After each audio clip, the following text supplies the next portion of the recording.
Okay, welcome to Spring Fever, everybody.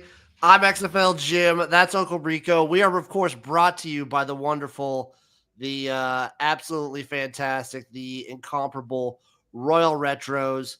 Use promo code Spring Fever, all one word, all caps, for 10% off at checkout. We're going to be breaking down UFL Week 6. We're going to be giving you our picks for UFL Week 7. We're going to have some tips for the marketing department. We're going to take a big nice look at the playoff picture as well. But Eric, I got to start with what you just sent me.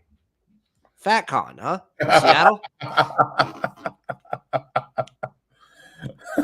So FatCon is a 3-day convention centered around celebrating fat humans, fat bodies, fat lives. At our convention, you can listen to exciting speakers, learn at a workshop, meet up with people who share your interests or identity, shop at the marketplace, or embrace your inner model and walk the fashion show. Experience joy and build relationships. This is like a feel-good thing. I thought this was going to be like a fetish thing.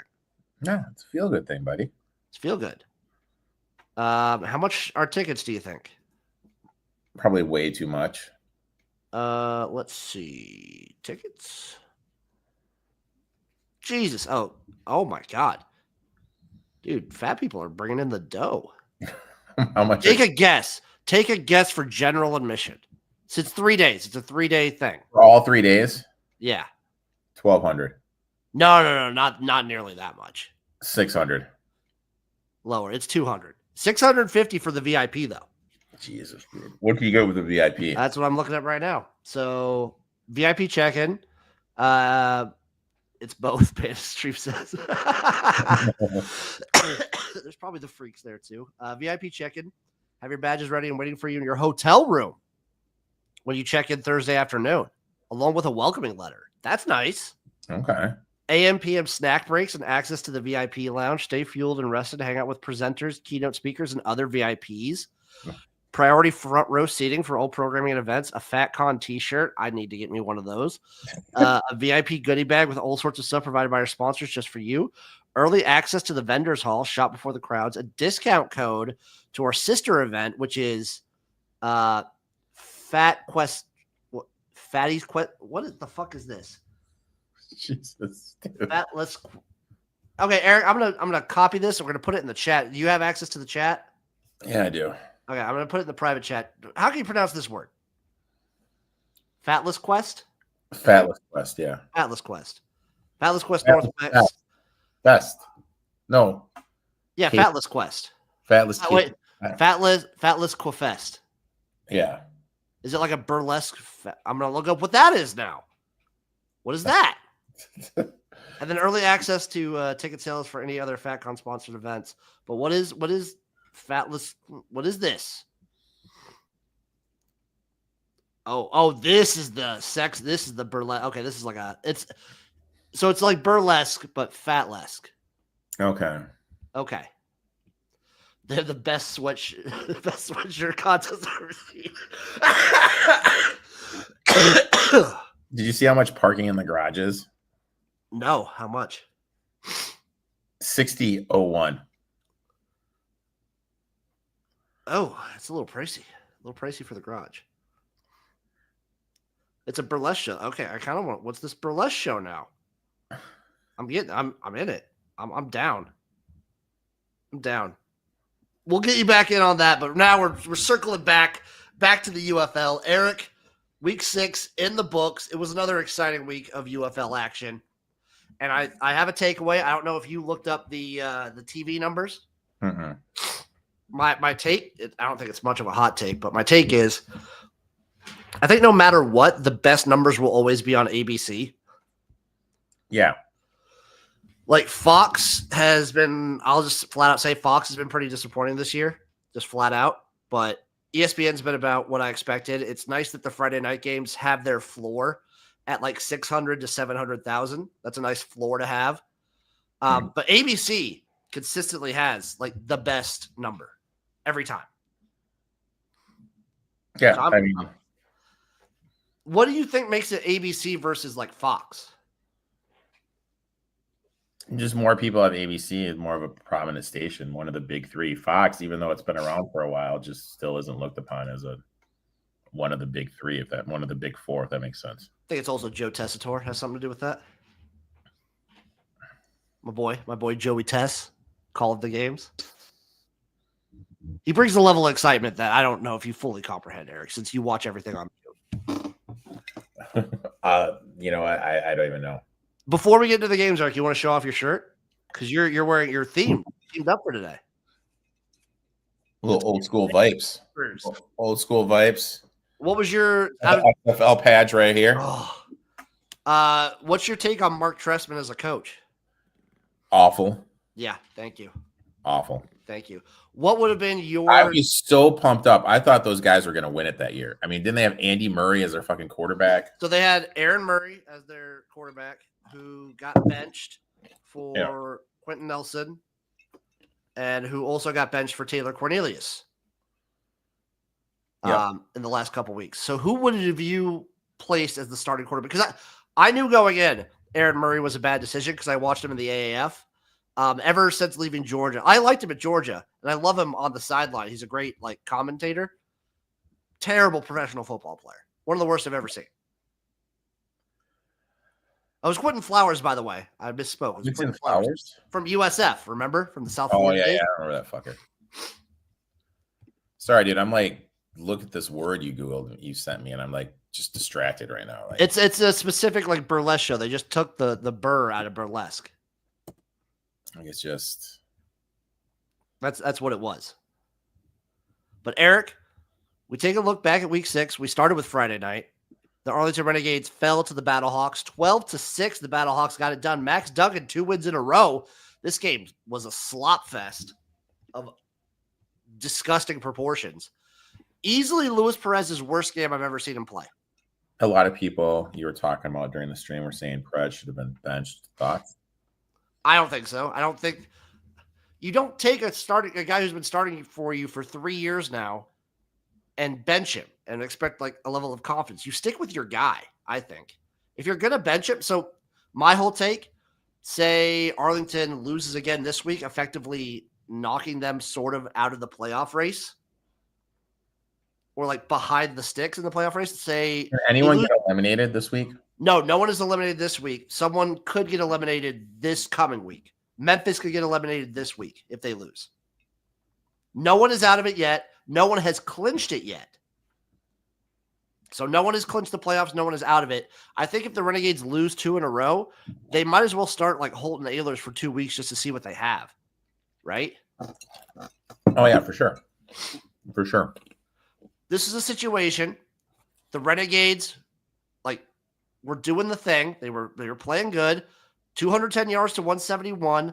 They couldn't really run the ball a ton, which their offensive line was getting beat the hell up in the run game. Mm-hmm. But 4 turnovers. 3 fumbles and an interception. That's going to do it every time. That is not going to cut it at all, having that. You can't give away possessions when you play against a team that's talented. And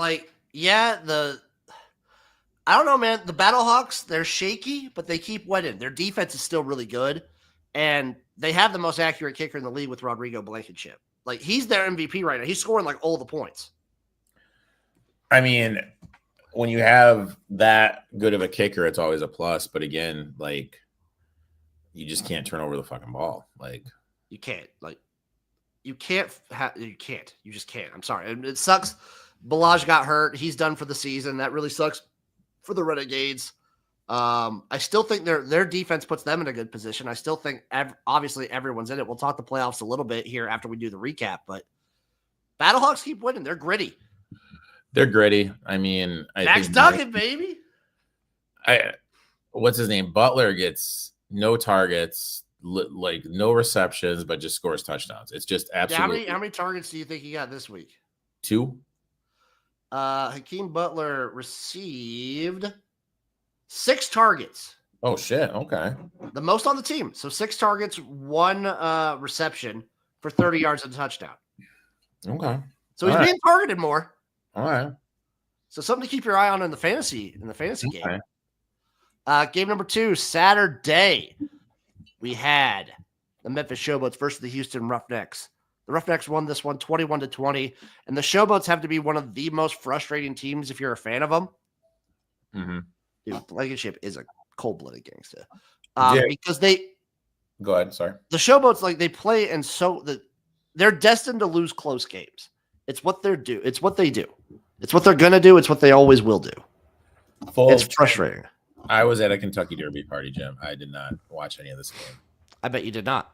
It was a good game, similar to the Renegades loss. Showboats 287 total yards to 209. 213 passing yards was the big one to 149. Like Dresser Wynn was throwing that thing. 2 interceptions. Sorry, 2 turnovers. 1 fumble, 1 interception from the boy. I mean, I think the main thing that stood out to me is there's 2 teams with a bad record. One of the teams, we'll get to it a little bit. One of the teams seems to be fighting. Mm-hmm. Another team seems to just be going through the motions. Yep, 100%. Dresser Wynn, since they've gotten him, they've played with some good effort. He got the fumble. I'm not even going to give too much to him. He got rocked. Hardest hit I've seen this season. And he dropped the ball when he was dropping back for a pass. He got rocked, dude. It was awesome. And the Roughnecks have a newfound life with Jalen McClendon back there at quarterback. Their defense is playing better. Their offense has the juice. Now, to be fair to the Houston Roughnecks, since getting Jalen McClendon, they got 2 wins. 2 wins under their belt. They had a close loss against the Stallions, and then they beat the Brahmas, and now they've beaten the Showboats. Next week, this coming week, this is the true test whether or not the Roughnecks can actually hang around and fight for a playoff spot. Lots of these games have massive implications this week. Now, if the Roughnecks hang around and make the playoffs, do you give the Coach of the Year award? Honestly, maybe. Maybe CJ's been hearing everyone talking smack and just like, you know what? I hear you. Because he's still good for like a really dumb soundbite every game because they have the coaches mic'd up. And he says something stupid every game. It's great, dude. I fucking love it. He's awesome. Now, the game that was everywhere, the DC Defenders versus the Michigan Panthers, the early Sunday game. The Panthers won this one 38-14. Just beatdown. Just complete beatdown. There's only 2 words you need to say about this game. Bryce Perkins. Bryce Perkins did everything. And I think Erik kind of hit the nail on the head when we were talking. Since Dr. Heat stepped away and left his son in charge, this defense for the DC Defenders, nosedive. I got 4 words. Give Sanders the ball. I don't even put this one on Tamu, dude. He had 300-plus yards passing again and 2 touchdowns. It's not a fan, dude. He had some wounded ducks at the end. Like, the issue for me on the Defenders right now, especially in this game, they could not run the ball to save their life. Sorry, 250 yards passing. But they could not run the ball to save their life. And if you're relying solely on Jordan Tamu to be like a drop back passer for the entire game, not going to work. Yeah. Like, Michigan knew what they were doing every play because they could not run the ball. Meanwhile, the Michigan Panthers, dude, Bryce Perkins was made out of it's like he was covered in dish soap. The defenders couldn't tackle him. Like, yes, Bryce Perkins was electric. He's the best player in the league. He's the star that we've been kind of looking for to like show everyone. Bryce Perkins was number 5 trending on Twitter on Sunday. And how many programs was he on ESPN this week? I know, right? I know. But he was electric all over the place. Like 13 for 18 passing, 188, 2 touchdowns, but also 9 rushes for 76 yards and a touchdown. All over the place, making things happen. Toa Tua also almost 100 yards rushing. Michigan couldn't do anything wrong on offense. The big story for me was that DC could not run the ball, so they became super one-dimensional, and their defense could do nothing against the Panthers. Yeah. So it's going to get shit. And I mean, what brings it to a great weekend, I think this is a great weekend to fade Michigan. Oh, I think 100% this is a great weekend to fade Michigan. We'll get into that in a little bit. But I do think DC can, like, even with their defense kind of taking a bit of a dump, Chris Rowland was still excellent. Over 140, almost 150 yards passing, like receiving, by the way, in this game. 12 targets, 9 catches, 144 yards, and a tutty. He's a star. I do think on most weeks, like Abram Smith's been disappointing me like to shit since he's been on DC. I expected way better from him. But I do think in most situations, even with the falling of their defense, I think DC can compete in shootouts with almost any team in the league. I have no faith in Tomo to do that. He did it. He did it the week before, dude. I got no faith, man. I got no faith, dude. I don't have any faith of him to like clutch it out, but I think they can compete. No, I got no faith, dude. I don't know, man. This is the kind of year people like rag on him too much. I don't think he's obviously one of the best quarterbacks, but I think he's like a top half easily. Like he's one of the better 4. Yeah, I mean, I'd say better 4. Like I can't name. So who's better than Jordan Tomo in this league? Obviously Perkins. Obviously Perkins. You don't know that. You don't know that. When was the last time you saw Spencer Sanders play football? It's been a minute. When was the last time he played football at all? Last time he played football at all. It was it was Oklahoma State in 2022. That means the arm's fresh. He was still one of the biggest mistakes was him transferring, right? Yeah. All right, but kidding aside, obviously Perkins. I put Perez, even though he had a down. I put him sort of even. I think Perez has better accuracy, but I think Tomu, what he gives you with his legs. If my life was on the line, I'd have more faith in Perez. Facts. So I'll put Perez. A healthy Matt Corral, probably.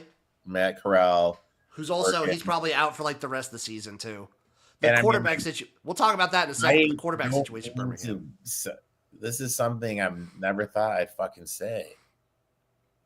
I kind of like what I'm seeing from Maxey. From old Duggan. I kind of like what I'm seeing from Maxwell. He's been like great, dude. He's been running it. He's been doing it. I like it. You know, kind of. I mean, like, but his motion is like a Tebow-esque motion. He's never going to be like. Oh, it looks painful. You know, so. It looks painful when he throws. And now, Eric, the last game of the week. A rematch of the 2024 UFL Championship game. The San Antonio Brahmas take on the Birmingham Stallions. The Stallions win this one 26-3. The Brahmas have not scored a touchdown on the Stallions since I think their week 7 meeting last year. Dude, they've quit, dude. Like, I mean, I really don't think we need to talk about it that much. They've definitely quit, and it sucks because I think I like Peyton Pardee. I just don't think they have anything going on at quarterback. Yeah, Colin Mott has just been a huge disappointment. I thought he was going to come in. I thought he was going to be pretty good, but they played Kevin Hogan this week. They literally have nothing, dude. They have nothing.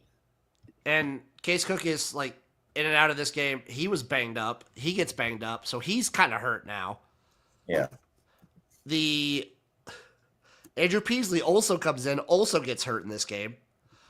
I think the Birmingham Stallions have gone through, so they've had 5 different people play. I don't know if Jamar hasn't gotten a chance to play yet. He's on the team again now. Oh, he's back? Yeah, he's back again. And they have another guy that they plucked from the Arena Leagues, from the Southwest Kansas Storm, I believe. They will maybe end up playing like 5 different quarterbacks this season. And they're still winning. Yeah. But this is a big week coming up. A lot of things on the line. Let's take a look at the playoff picture, though, Eric. So if we're looking strictly at playoffs, so the only team that can get knocked out of the playoffs this week is Memphis. Because, let me see, what was the reasoning?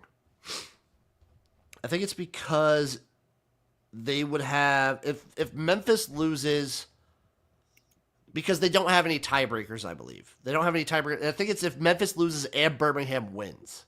Okay. Memphis is eliminated. Because I don't think there'd be any way that they could catch up to Birmingham, and Michigan has the tiebreaker against them. So I think if both Michigan and Birmingham win, I think Michigan is locked into the playoffs. Okay. Because I think Houston, potentially. But it's coming, the XFL division, I have no idea. Just a crapshoot. Dude, because so many teams, what are we sitting at? Like the DC Defenders, 4-2. Battlehawks, 4-2. Renegades, 3-3. Obviously the Brahmas, just forget about them. But the Stallions at 4-2, the Panthers at 4-2, and then the Roughnecks at 3-3. Like You know what? This time last year, the Stallions already had it locked up. They were already going to be in the playoffs. Which is absolutely crazy. And the next week, Michigan locked it up. So this is a much more competitive season. This is like more parity, which is good. So that's what you want, baby. So Friday night, the DC Defenders take on the San Antonio Brahmas. The Defenders are 8.5-point favorites in San Antonio, over under 36.5, plus 330 on the money line. Also, I want to shout out what a lot of teams are doing in the UFL. Specifically, like I saw Memphis's, but a lot of teams are doing these things.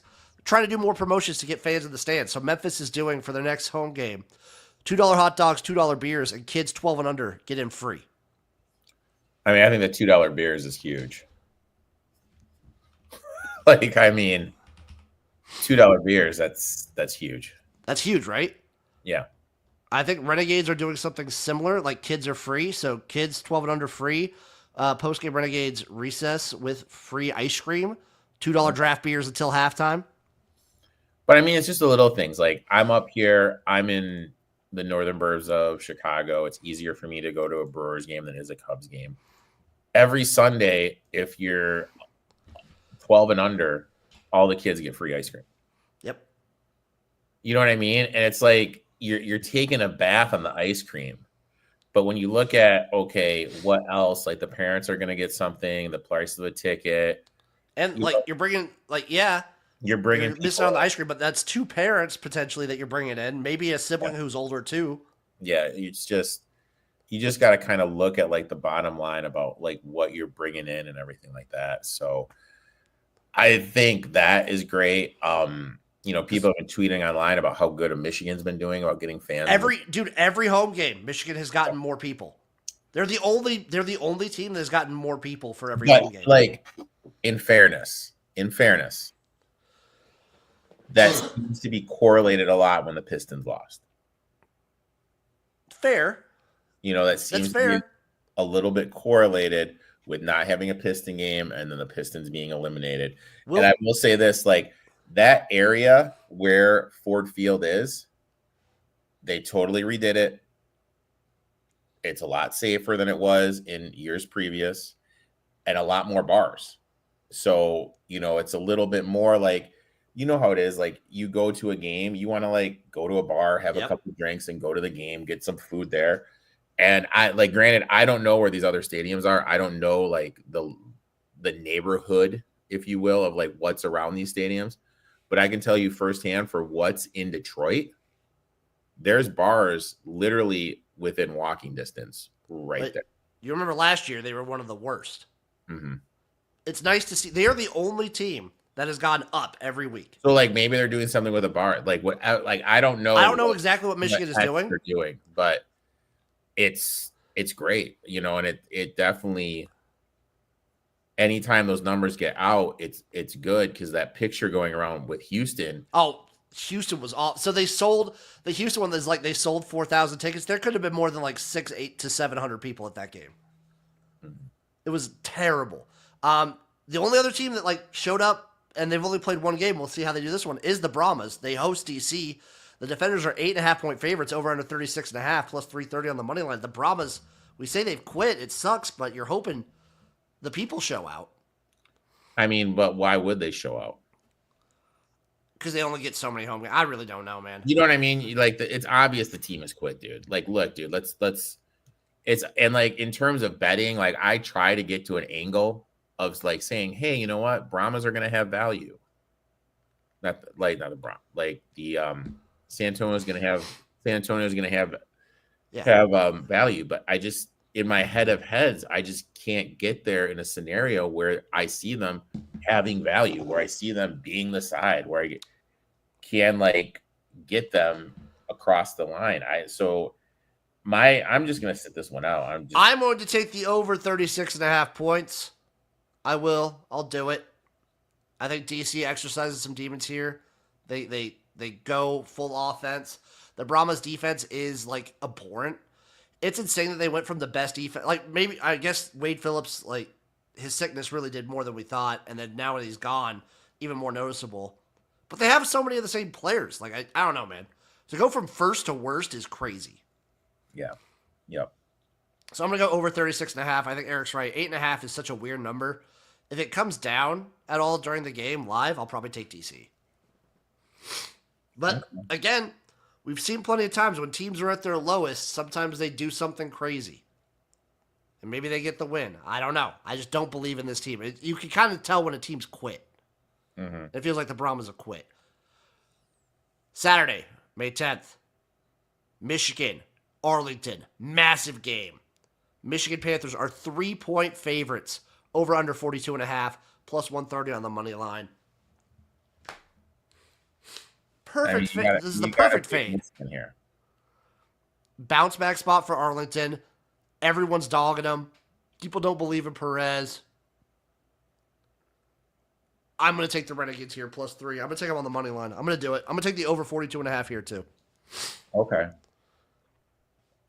I do think Renegades' defense is good, but we've seen the Panthers play against a good defense in, like, the Battlehawks, and they kind of still put up a bunch of points. So I think the Panthers will get theirs, but I think a team that is forced to, like, throw the ball, which I assume Arlington will be, similar to how DC was last week. But I think a guy like Perez is accurate enough and quick enough with the release that he can do some damage. I'm on the Renegades here. You have to be on the Renegades. There's no world you can't be on the Renegades. It's the spot of spots, dude. Yeah. It's the spot of spots. Absolute spots of spots. So Sunday early, 11 a.m. Houston Roughnecks, Birmingham Stallions. Big playoff implications here. This is a big one. Stallions are 6-point favorites in this matchup. Over under 38.5 plus 225 on the money line. 6 points, huh? Yeah. 6 points seems like a lot. Like an awful lot. For a Roughnecks team that's been surging, doing some damage, and a Stallions team who is banged up, and I just want to mention, sloppy. Mm-hmm. This Stallions team, I think, are you able to look up, like, penalties on your thing? Because I feel like they've got to be, like, up there. If they're not first, I think, but they might be second. Well, how much? What do you want to know? I want to know their penalties. Like, what's their penalties on the season? How many penalties do Stallions have a game or a season? No, like this whole season so far. If there's a way to look up by game, that'd be sick. Boom. Because otherwise, like, I'm not seeing anything right here. I asked Gronk. Let's see what Gronk comes up with. What did Gronk say? You have an in with Gronk? Rob Gronkowski? No, the fucking. Oh, you're AI in it? I'm AI in it, Jim. Does that make me a bastard? It makes you a little disgusting, but it's fine. It's fine. Let me see. They have opponent penalties. Do they have actual penalties? Defensive statistics. What about individual statistics? Team statistics. Team rushing. Passing. Offense. Penalties. I got it right here. They have played 6 games. 48 penalties. They average 8 penalties a game for 356. They average 59.3 yards of penalties per game. But 8 penalties a game, Eric. That's insane, dude. The only teams that have more are the Defenders and the Brahmas. That's absolutely insane. I'm trying to get it. It's Gronk's thinking, dude. They average 8 penalties a game. They have 48 on the season. That's fucking disgusting. They have 49 penalties so far in the season. That's gross. That's fucking gross.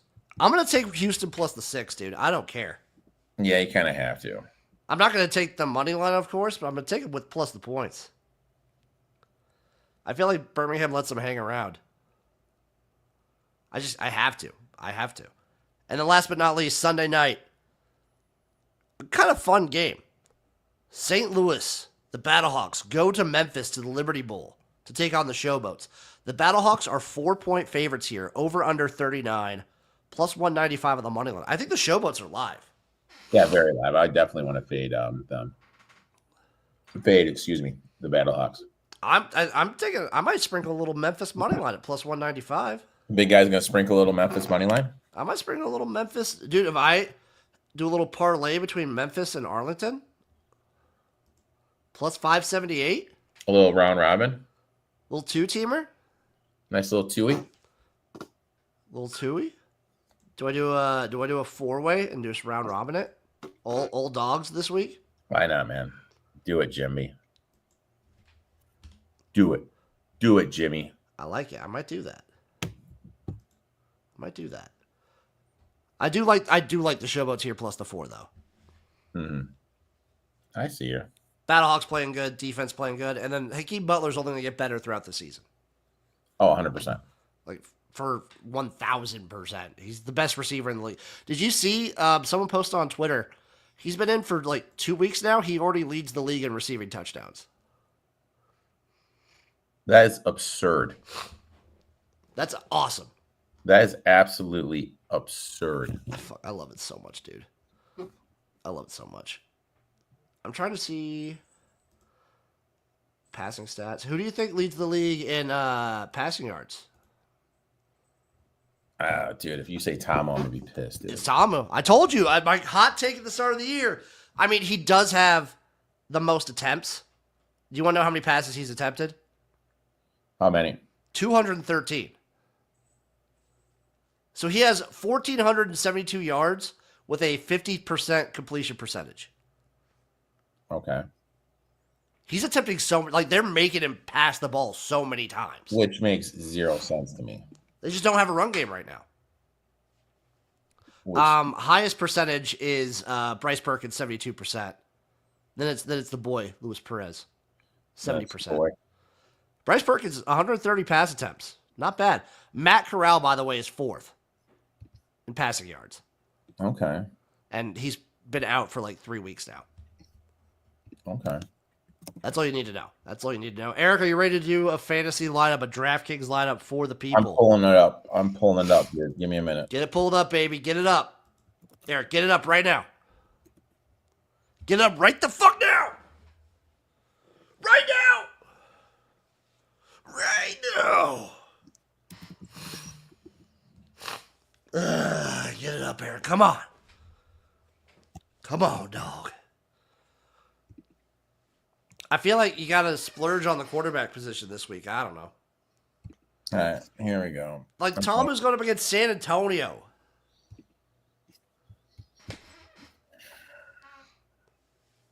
He's going to put up yards. He's going to get a couple touchdowns. You really want to go? Okay, man. If you're, I don't know, man. Like, who's your quarterback? Because, like, I love Case Cookins to death, and going up against Houston, like, Houston doesn't have a great defense, but he's banged up, and he'll probably, like, share a little bit of the time. Perez, I don't mind. I kind of like Perez in the bounce back spot. Well, let's go roll Perez in the bounce back spot. I got the book right here. Spring King. Roll Perez. Now, with San Antonio is playing Houston, right? No, they're playing DC Friday night. Remember, aside from like 2 weeks, Friday night has been like a sloppy game. So who's the running back? For San Antonio? Yeah. Disappointingly enough, McFarland's like their guy, but he's like their... No, for DC, excuse me. Oh, for DC? Yeah. DC, I mean, Abram Smith is the guy. Deion Jackson, too. Like, their run game hasn't been great. Maybe we go Smith. We're going to go Smith. We go Smith for, like, to get him a little bit of a bounce back. He's had a little bit of a disappointing season. We're going to go Smith. Who do you think is going to be the highest scoring game of the weekend? Ooh, highest scoring game of the weekend will either probably be, I think it's going to be Michigan-Arlington, if I'm being honest. So, Michigan-Arlington. So, Michigan, we got to attack them in the passing game. Who's the wide receiver or a flex player? We can go Saoirse Mariner. We can go Malik Turner. I think. They don't have. He's not back. They don't have. No. So we want to double up here. Yeah. Yeah. You want to go Saoirse Mariner? All right. And who do you want on the other side of the ball?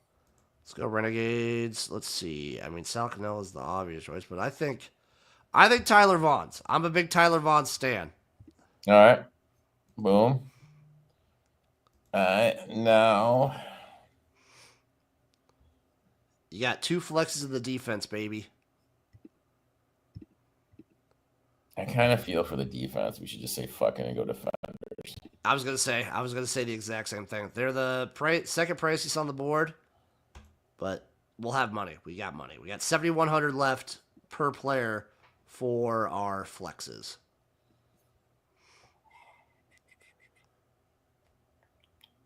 So if Cookus is hurt, you kind of want to roll with a running back. Yeah. You want to go Ricky Person Jr.? I think he did pretty decent for us last week. All right, let's do him. Last week. So he had 9 attempts, 32 yards, and a touchdown. So he had, where do you see the point? He had 12 points last week. Not bad. Not bad. 6,400. So we got 7,800 to spend on our last player. So we're touching every game right now besides St. Louis and Memphis.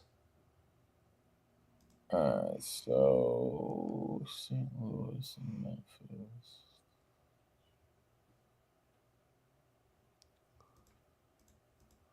The only game we're not touching. Shit. All right. So let's rewind. Okay.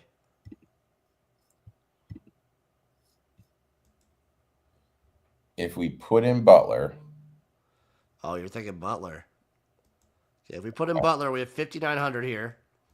So let's kind of look where our options are. If we put on Butler, we have 3,900 left. I got 5,900 after the. Because I have Perez. I've got Perez, Smith, Mariner, Vaughns, and Butler. And the defender's defense. I put in Pearson's. Well, if we have Pearson, we don't have enough for Butler. I know. Take out the defender's defense. Oh, okay. So then we still have Ricky Person? Yes. Okay, so let's go flex. Birmingham. We'll go Ricky Person. So we have 3,900 for a defense. So we can go Renegades, Showboats, Brahmas, Roughnecks.